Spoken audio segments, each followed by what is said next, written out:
I've always associated my birthday with that depressing time of year where a cozy autumn turns into an early winter decay, where colorful leaves die, leaving a withered brown shell behind. Still, people are expected to celebrate their birthdays. It's strange if one doesn't. I don't. My fiancé recently asked me why I never celebrate my birthday, and it's a hard one to explain. When you've been through something traumatic, everything sort of brings you back to that moment one way or another. And while part of me would love to tell her about it, I don't think I can without sounding like a maniac. I thought I'd start by just telling my story anonymously and sort of go from there. It was the year I turned 13. Since You've Been Gone was blasting on the radio every hour of the day. My friends and I were quoting How I Met Your Mother religiously. It was a good time to be a kid. Since my birthday was in the middle of the school week, my big birthday plans were postponed until the upcoming weekend. Still, I couldn't complain. Birthday cake on a Tuesday didn't sound all that bad. I got home, had a small celebration with my parents, and opened a few presents. 2 new games for my PlayStation 2. Score. I finished up my homework and browsed the net for a few hours ahead of my scheduled bedtime when there was a knock at the door. We rarely had visitors, so to have someone knocking at our door at 10 p.m. was unusual, to say the least. My parents had already opened the door by the time I was halfway down the stairs. There was a man in a fancy jacket with a clipboard standing outside, along with 2 armed guards. I sort of fell into the middle of the conversation. "So we need you to sign the consent form and we'll get started," the clipboard man said. "Any questions?" "This can't be legal," my mom said. "On what kind of authority are you?" "Ma'am, this is an emergency.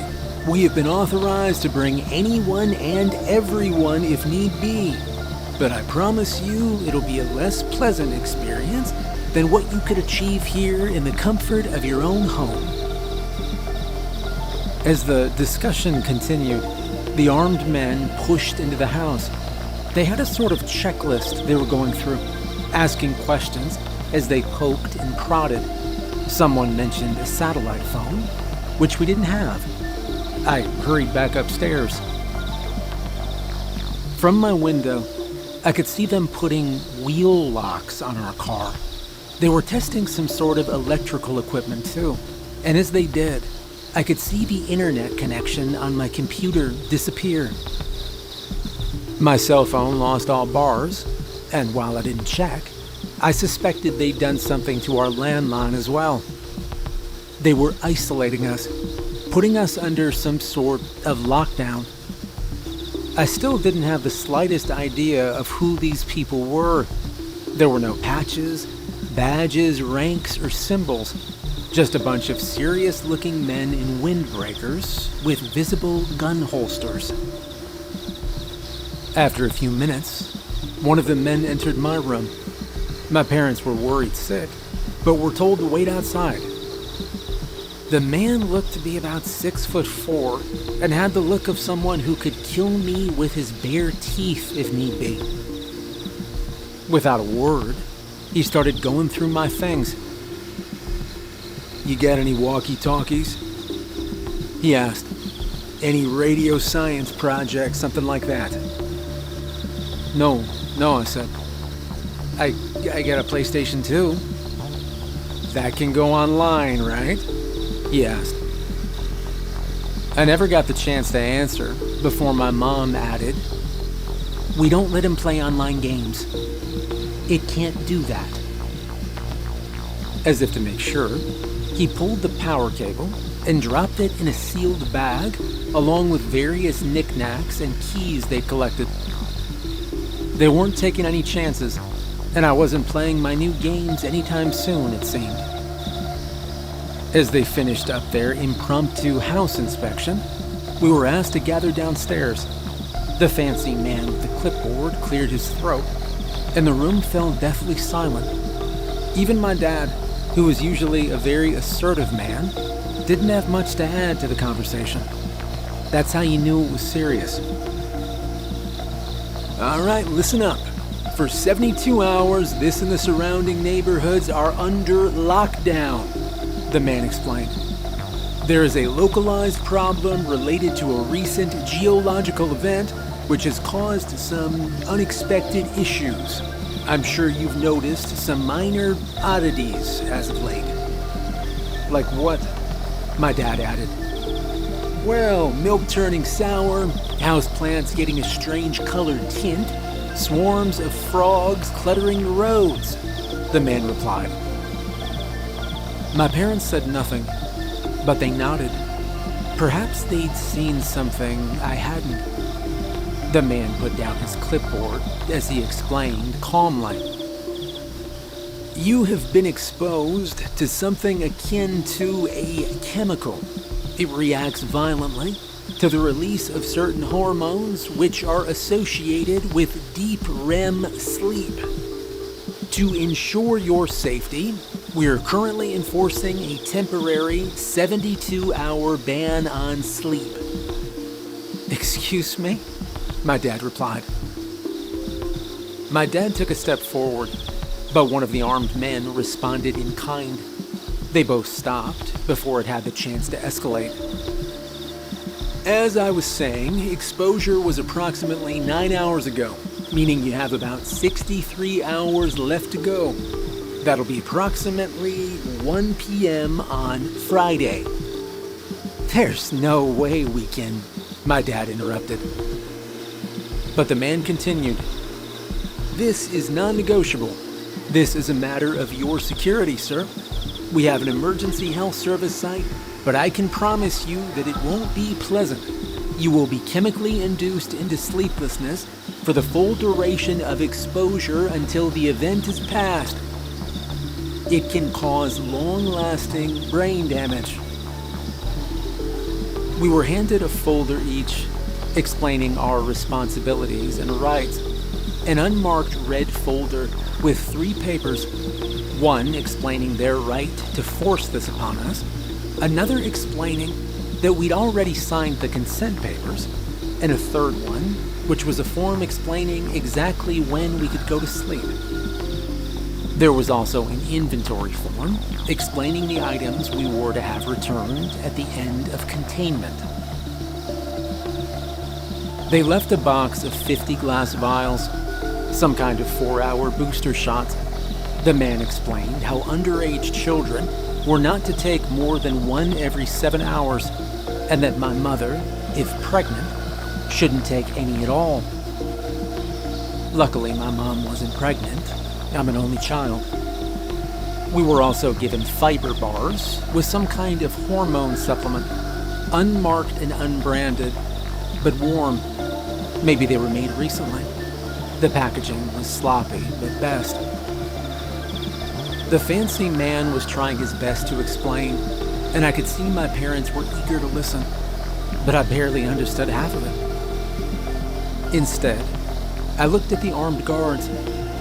They looked exhausted. Maybe they, too, weren't allowed to sleep. One of them had his mouth open and almost drooled, blinking one eye at a time. I could have sworn he nodded off for a second, which prompted him to take a walk outside. I don't know if we can do this, my mother complained. It's a lot to ask. We've only just... If at any point you can't do this, the man interrupted, you need to call this number. It's the only number that works, he said, pointing to the final line on the final page of the folder. Now, if someone falls asleep and can't be awakened within a few minutes, they're in terrible danger. If that happens, try to keep them awake by any means until we can get here to pick them up. They will be taken to our site in Mankato, where they'll be chemically induced to stay awake. So what happens if someone doesn't make it? My mom asked. If we all just fall asleep. The man shook his head, tapping the clipboard with his pen. Well, they will most probably die. Others might too, he said. While they went into the kitchen to explain the details, the angry-looking guard approached me with a sealed bag, handing me back my PlayStation 2 power cable. He gave me a pat on the shoulder. Hey, I checked with the tech team, he said. You good to go, all right? And, happy birthday, kid. I'd almost forgotten it was my birthday. I appreciated the gesture, but I just couldn't bring myself to smile. I had too many questions bubbling in the back of my head, and I was too afraid to speak. They probably talked for another 20 minutes or so before the men left, leaving my parents and I alone in the kitchen. My mother was smoking under the kitchen fan. I'd only seen her smoke 2 times, once when she lost her job, and another time when her father got sick. Smoking in the kitchen was a surefire way to tell something was very wrong. Dad was sitting with his arms crossed, looking at the box of booster shots. This is not a joke, my dad finally said. This is very serious. We're all gonna need to help each other to get through this. Mom said nothing, but I could see her hands trembling. She'd been crying. She was shaking so much that the ash from her cigarette didn't reach the ashtray. It just plopped down on the stove.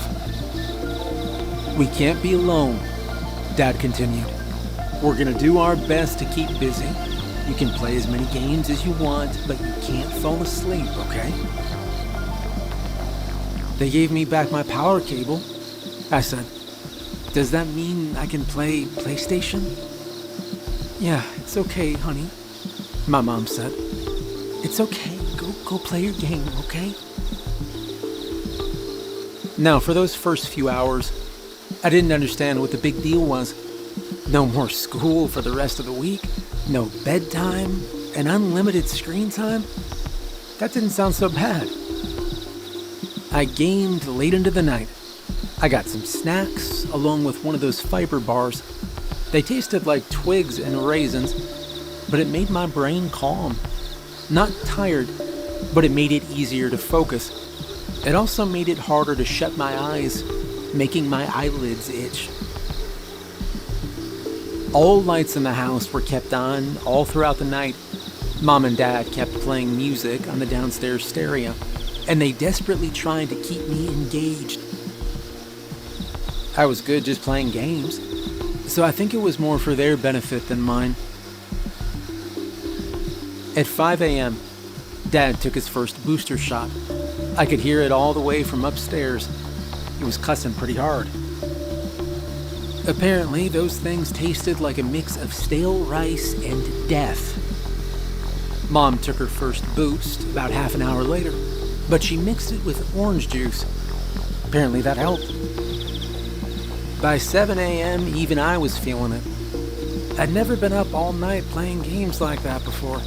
Sure, I pulled all-nighters with my friends, but it was usually something we prepared for. By early morning, I could feel myself nodding off. My parents were checking in on me every now and then, and decided to act. We were having family breakfast, pretending as if we'd already slept.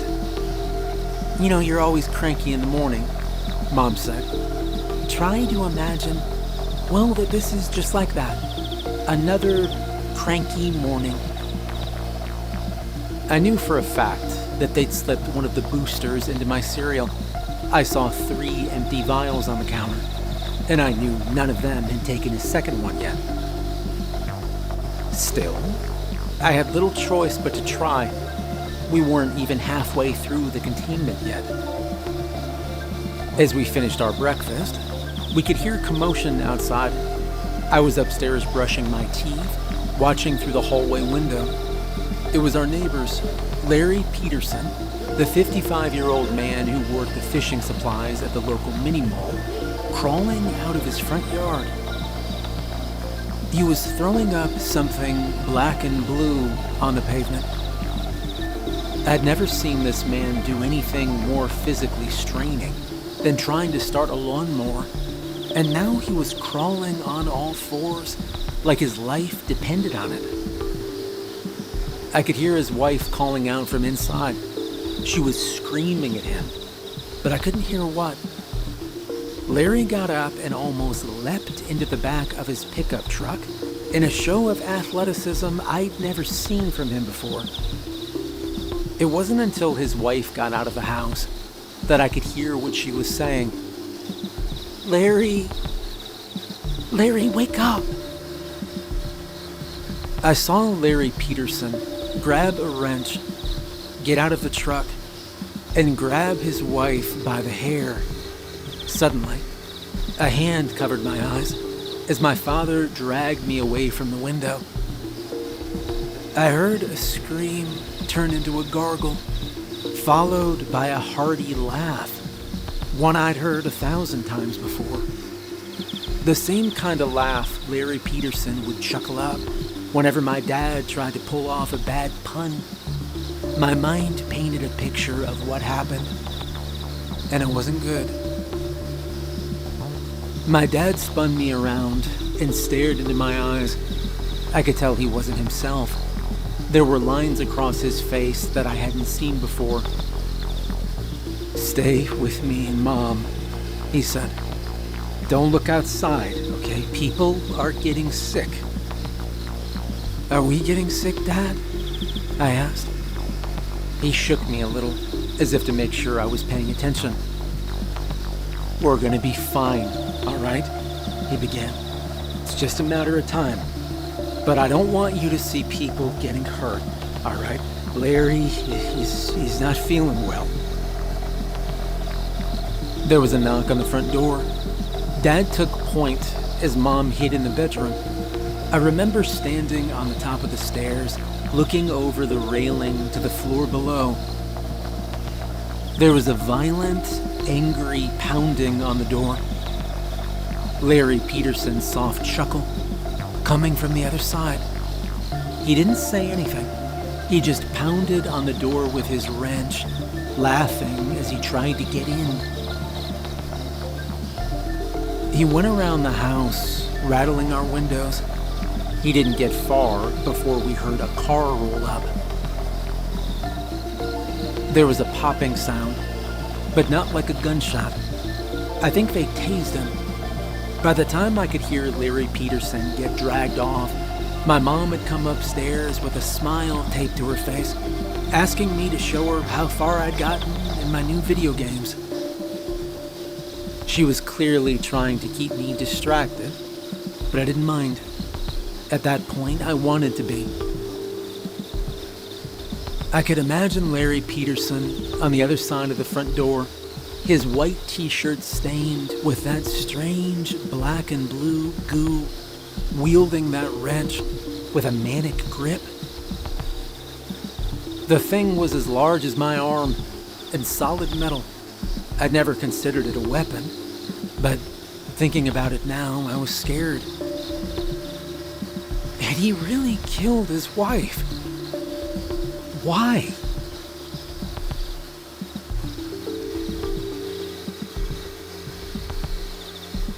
Mom and I spent the next few hours playing video games. We also made a plan. We went through our old DVDs and decided on a watching schedule. She'd originally planned a walk, but now we weren't even allowed to leave the house. She didn't want to say why, but I had the feeling that there was something outside the Petersons' house that she didn't want me to see. Bloodstains, maybe. My parents tried their best to keep the mood up, but I could tell it was getting to them. My dad was mostly just standing there, leaning against the door, staring straight ahead like in a trance. Mom tried to occupy herself by playing games and watching DVDs with me, but she was counting the minutes until she could get her next booster shot. I was not eager to take one. They made my stomach hurt. We made it all the way until noon. Dad was having trouble staying up and kept throwing cold water on his face. He tried to keep busy doing housework that he'd kept for a rainy day, but there were constant distractions. We could hear sirens in the distance, and at one point, there was someone spraying our front door and windows with a high-pressure water hose. Maybe to wash away the last traces of Larry Peterson. There were dog patrols going up and down the street, along with the occasional phone call. The one number that still worked, where someone called to make sure we were all awake and accounted for. By dinner time, Mom was having stomach troubles. Her shaking had gotten worse, and she was having trouble with sudden change of smells. Dad kept rubbing his eyes and checking his watch, getting up every 10 minutes or so just to move around. We decided that we were going to play board games after dinner, but Mom was having trouble keeping herself from throwing up. We ended up just reheating lasagna from a few days back. I didn't mind. Mom made amazing lasagna, but my appetite was quickly lost when I saw my mom barely keeping it together. She kept drooling and making this weird chugging sound. She was blinking slower and slower. Dad tried to get her to eat one of the fiber bars, but she just ran out of the kitchen, locking herself in the bathroom. It was touch and go for a while. I could feel my heart racing as Dad tried to convince her to unlock the door, but she just couldn't do it. After a while, she stopped responding. Dad had to break the handle with a hammer, but it was too late. She was already sleeping. I could hear it through the door. As the door burst open, Mom had only been asleep for a couple of seconds. I mean, a minute at most. But she was sitting there, her head leaning back, and something was coming out of her mouth. Black and blue fingertips poking out over the edge of her lips. Her throat moved. The moment Dad grabbed her, she tipped her head forward, coughing. Dad washed her face in the sink while yelling at me to wait in the other room. For a few minutes, I was just sitting there, ready to run or hide. It might have been too late, I figured. She could have already been affected, like Peterson. I could hear them arguing in the other room as their voices went from angry to desperate to sad. I didn't know what to do. When they finally returned, they sat me down to explain that we were going to be fine, that we were almost halfway through, and that we were in the home stretch. They were so kind, warm, and careful in the way they explained it, but my mind was 1,000 miles away. I had trouble focusing, and all I could think about was that strange noise I kept hearing in the background. Something outside. Dad was halfway through explaining how we weren't going to lock our bathroom doors anymore when something in me screamed to react. It was just a slight click, but it was clear as day. Maybe it was those booster shots, but I kept hyper-focusing on little details rather than big picture stuff, like an actual conversation taking place in front of me. I closed my eyes, and no less than a second later, there was a loud bang. Someone was shooting at us. It was only a couple of shots, but we dropped to the ground. One shot lodged in the front door, while the other cracked the kitchen window. There were voices outside, laughing hysterically. They were talking, but not making any sense. One of them sounded like she was trying to talk with food in her mouth. Mom and Dad kept quiet as 2 more shots popped off, one of them hitting the kitchen light. With an electric spark, it gave out, blacking out most of the kitchen. I could hear someone running and laughing as they continued down the street. In the distance, there was more gunfire. Maybe someone responding in kind. "We can't stay here," Mom whispered. "We have to call them." "You want to go to where they put Larry?" Dad answered. "To be in a whole hospital full of these people." "But they're shooting at us. We can't just..." Mom quieted down and looked at me. She and Dad excused themselves to talk in private, while I was asked to move upstairs. I was to stay away from windows, and I couldn't sit or lie down. They'd be up to check on me in a bit.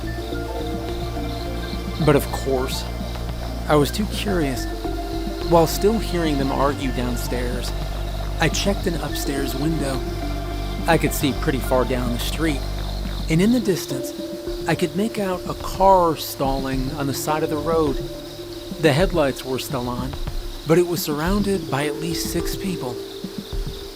2 of them were dressed like the armed guards we'd seen earlier. It took me a while to realize that there was an old man sitting in that car.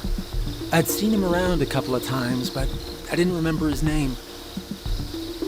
The surrounding people were trying to crack the car windows. They were using tire irons, bricks, hammers, lead pipes, whatever they could get their hands on. It didn't take them long to break through. They reached in to pull the man out. It was too far off for me to hear his screams, but I could vaguely see what they were doing.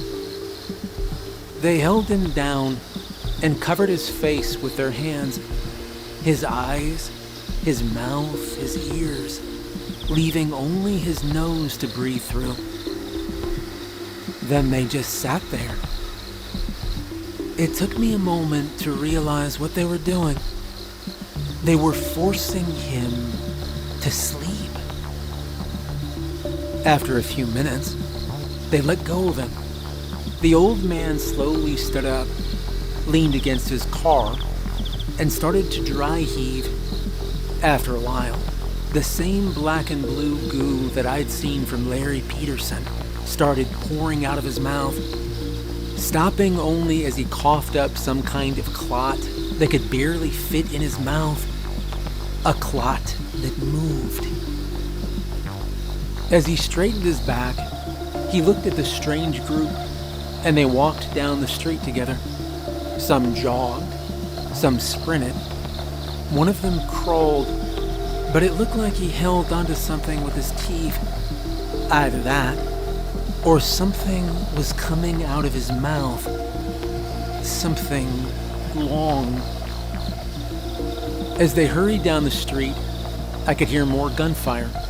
In the distance, coming from another way, I could see another group of people, at least a dozen, but heading in another direction. Roaming gangs of sleep-deprived, sick people. God knows how this thing affected them long term. When my parents were done discussing, they sat me down to explain that we were going to stay indoors and keep away from the windows, just in case. We were locking all doors and windows, closing all curtains, and not playing anything louder than necessary.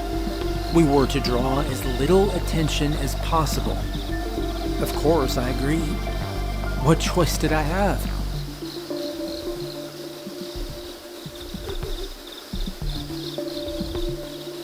That night, I could tell things were getting worse. Dad almost took a double dose of booster shots, as he forgot he'd taken the first one, but Mom stopped him. There were no phone calls coming in. They'd stopped checking in on us. Mom even tried calling, but the line had been disconnected. The gunfire outside was further away, but more frequent. We could hear cars honking, but no sirens. Then there were fires, at least 2 somewhere downtown. We could see the smokestacks from afar. And Mom, well, she wasn't doing well. She couldn't eat, and at times she could barely stay on her feet.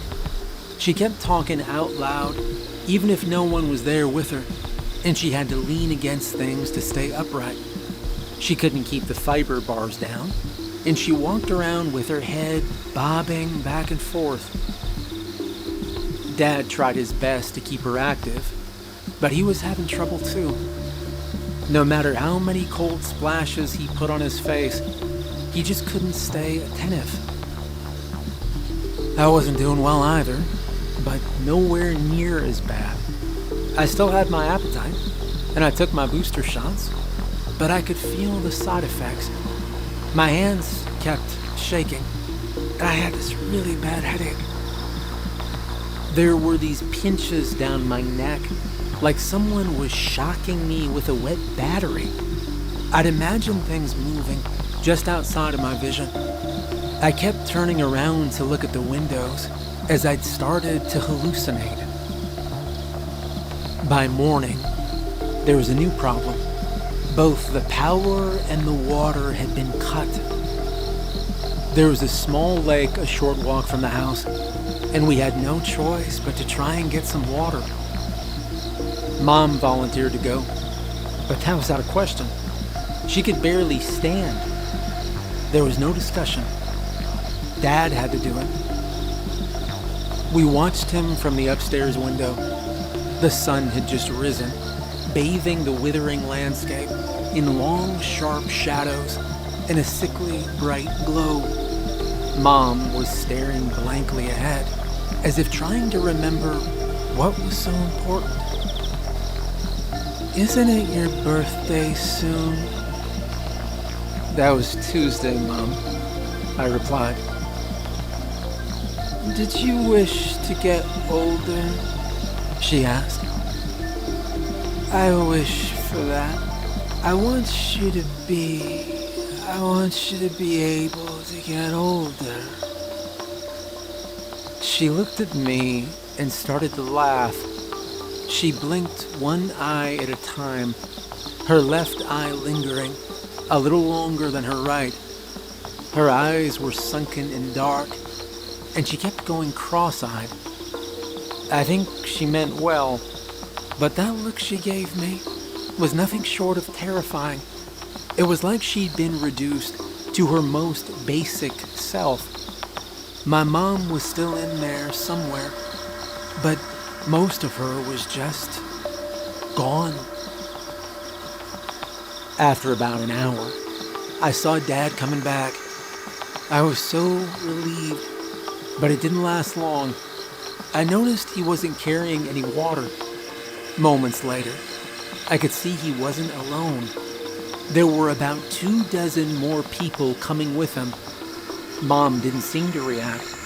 She just looked out the window and nodded. For a moment, she was almost falling asleep standing up, her mouth moving up and down on its own, like a bass out of water. I thought I could see something move in her throat. I shook her, and in a moment of clarity, she looked out the window again. As I heard something pound against the door downstairs, Mom pushed me into the closet. She ran downstairs to get the remaining booster shots and dropped it all on me, along with her wristwatch and a couple of fiber bars. "Someone will come get you, honey," she said. "Just wait, okay? Just wait and stay awake.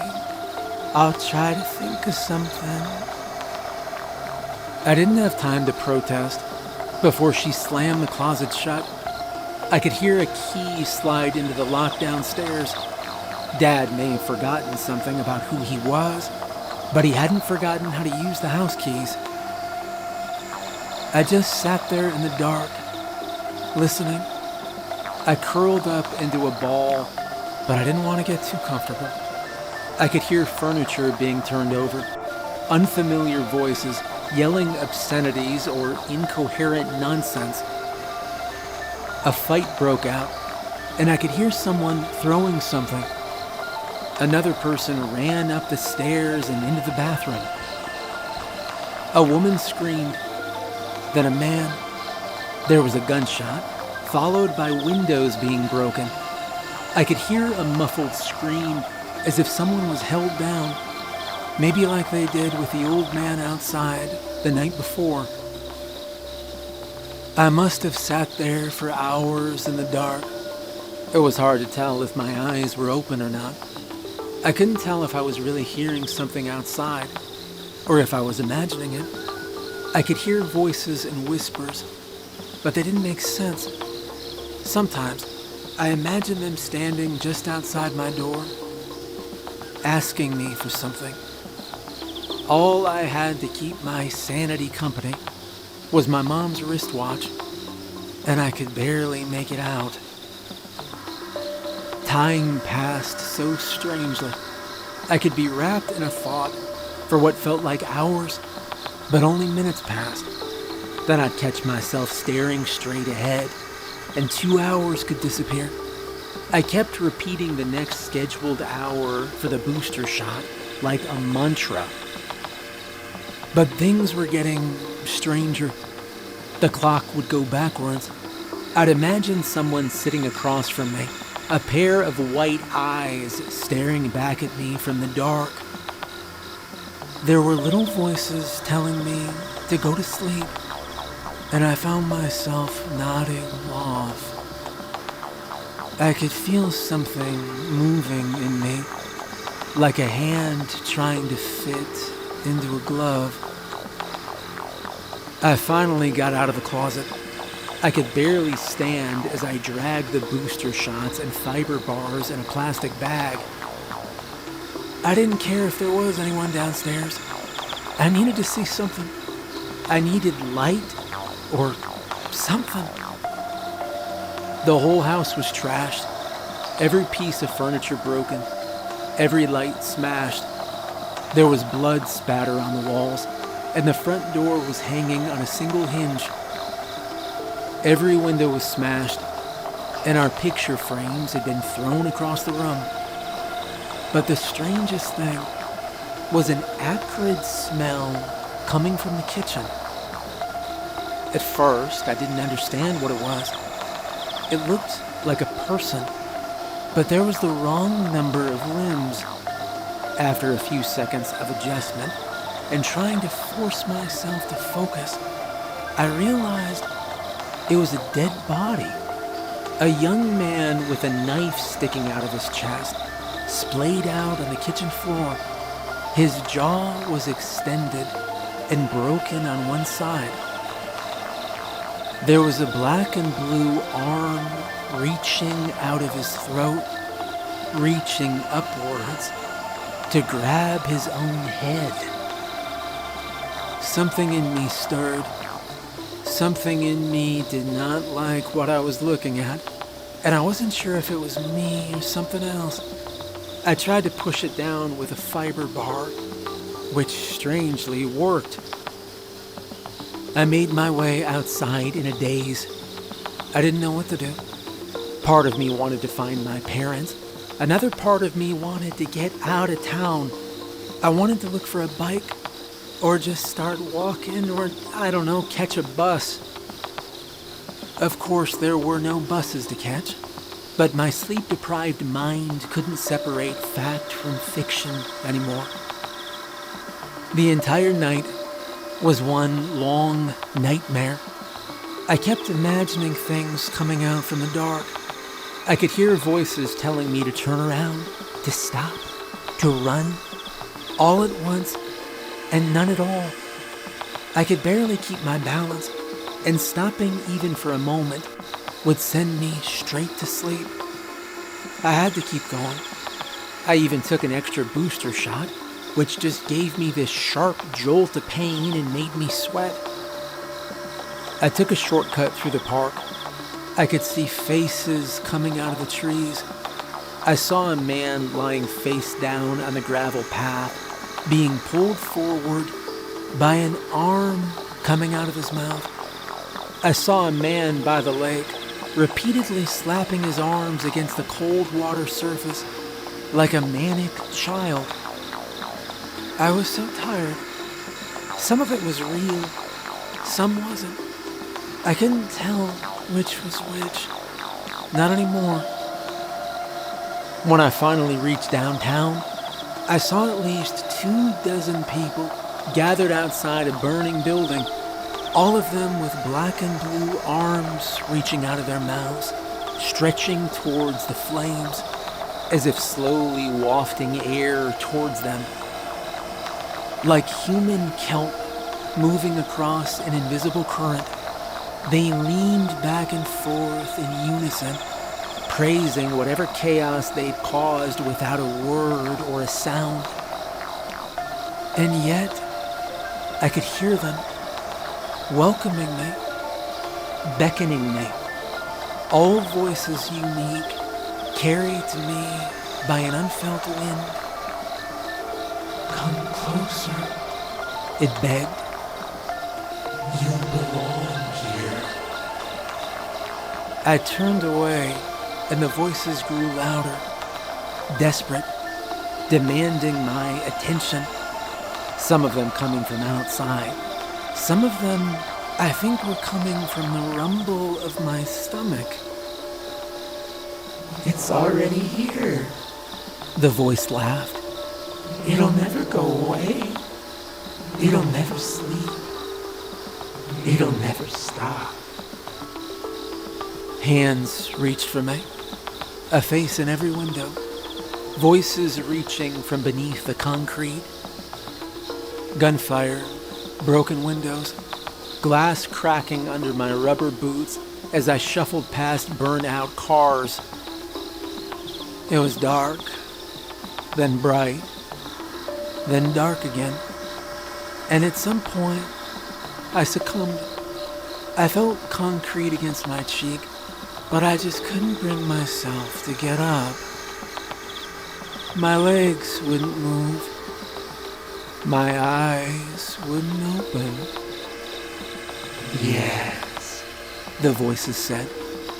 "Come to us. Come burn with us." And then, darkness. I don't know how long I was out. Hours, maybe half a day. I woke up to see a man running towards me, asking me if I was okay. A car had pulled over, bathing me in a warm light. By the side of the road, a colony of frogs looked at me. In the distance, my eyes landed on a discolored sunflower. It turned blue. Strange how you don't notice the most obvious changes until they stare right at you. Turns out, exposure had happened at least 6 hours earlier than the man with the clipboard had predicted, and I'd been awake long enough for most of the effect to pass through my system. I was found unconscious by the side of the highway, about 9 miles from my house. While I did have an uncomfortable, dreamless sleep, the effects it had on me were nowhere near as bad as what happened to most of the people. I'm sure you've heard it. Riots, they called it. I don't even think it reached national news. Some of the people who succumbed to it early got permanent brain damage. Larry Peterson was never the same, but it was hard to tell if it was because of the emotional trauma or the sleep thing. Either way, he had to have a nurse come look after him a few times a week for the rest of his life. Mom and Dad, well, they weren't completely unharmed either. Mom developed some kind of narcolepsy after that night, spontaneously nodding off at the most inopportune times. Dad lost his sense of taste and smell. To this day, they're having a hard time explaining what exactly happened. To them, it was just like going to sleep and having the most horrible nightmare, only to wake up in a hospital bed. Sometimes I wonder if I did fall asleep. Some of the things I saw were so strange that there was no way to tell if they were real or not. I vividly remember that scene of hands waving back and forth outside that building burning downtown. It had to be real. That building really did burn. As you might imagine, I have a hard time looking back at this, thinking too much about it. It gives me this feeling in the pit of my stomach, like a small part of me believes that it's all a big nightmare, that I'm still just a clock's tick away from waking up in that closet with something standing just outside, waiting for me. Or maybe it's something inside of me, still waiting to grab the reins. Maybe it's just a night away